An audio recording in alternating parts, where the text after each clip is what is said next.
Bismillahirrahmanirrahim. Assalamualaikum warahmatullahi wabarakatuh.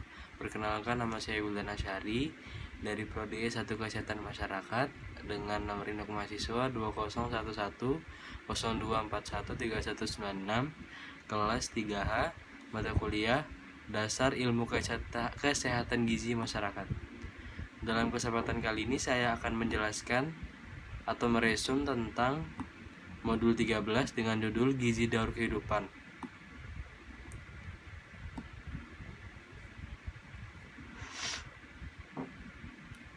Seperti sabda Rasulullah SAW dalam suatu hadis yang berbunyi, al-mu'minul qayyiwu khairun wa habu illahi minal mu'minin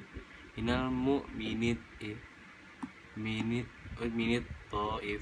Artinya, mukmin yang kuat lebih baik dan lebih dicintai Allah daripada mukmin yang lemah.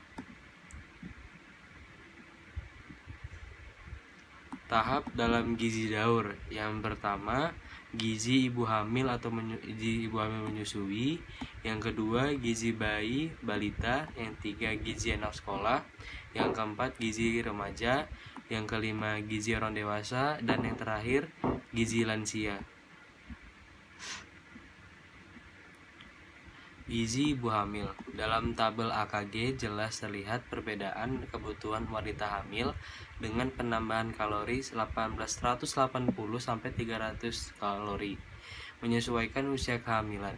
Pada ibu hamil, kondisi kesehatan ibu sangat berbanding lurus dengan kesehatan janin hingga proses kelahiran. Kehamilan menjadi satu tahap dalam kehidupan wanita. Status gizi dalam kehamilan akan sangat mempengaruhi kesehatan ibu dan anak.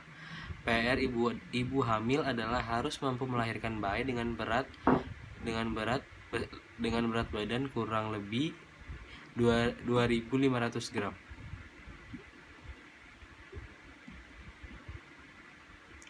Kondisi pemenuhan gizi ibu hamil dimulai di hari pertama kehamilan, namun sering tidak disadari. Program 1000 HPK atau 1000 hari pertama kehidupan penting dipahami di sini.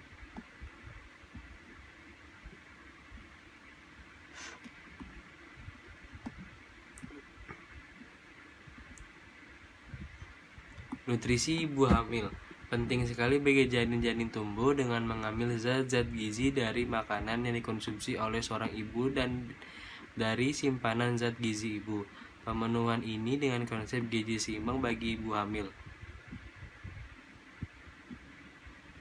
Masalah gizi pada ibu hamil yaitu lila kurang dari 23,5 cm, IMT kurus, selama kehamilan tidak naik berat badan sesuai usia kehamilan, kadar HB kurang dari 11 gram, tekanan darah tinggi lebih besar 120 mmHg, gula darah tinggi, protein urin positif, dan lain sebagainya. Perubahan fisiologis pada kehamilan. Yang pertama, mual dan muntah.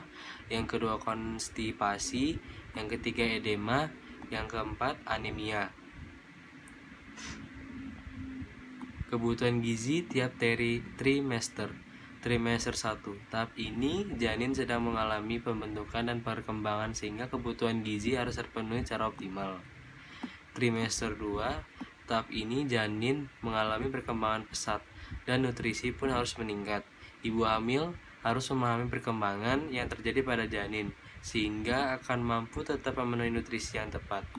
Trimester yang ketiga, janin dalam kondisi semakin besar dan akan mengalami perkembangan otak janin yang super cepat sehingga ibu membutuhkan nutrisi sekaligus untuk persiapan persalinan.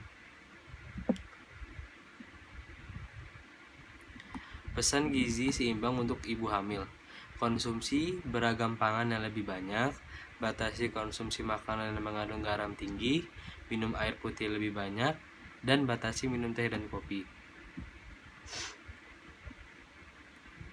Tujuan pemenuhan gizi saat hamil. Yang pertama, memastikan ibu cukup gizi makro dan mikro sesuai AKG.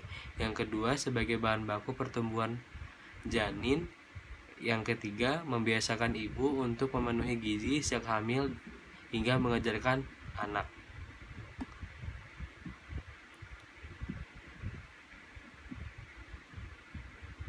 Masalah kehamilan terkait gizi. Yang pertama, kehamilan dengan anemia akan meningkatkan risiko bayi lahir mati. Yang kedua, kehamilan dengan hipertensi. Yang ketiga, kehamilan dengan diabetes gestasional. Sekian resume dari saya. Apabila ada kesalahan kata mohon dimaafkan. Wabillahi taufiq wal hidayah. Wassalamualaikum warahmatullahi wabarakatuh.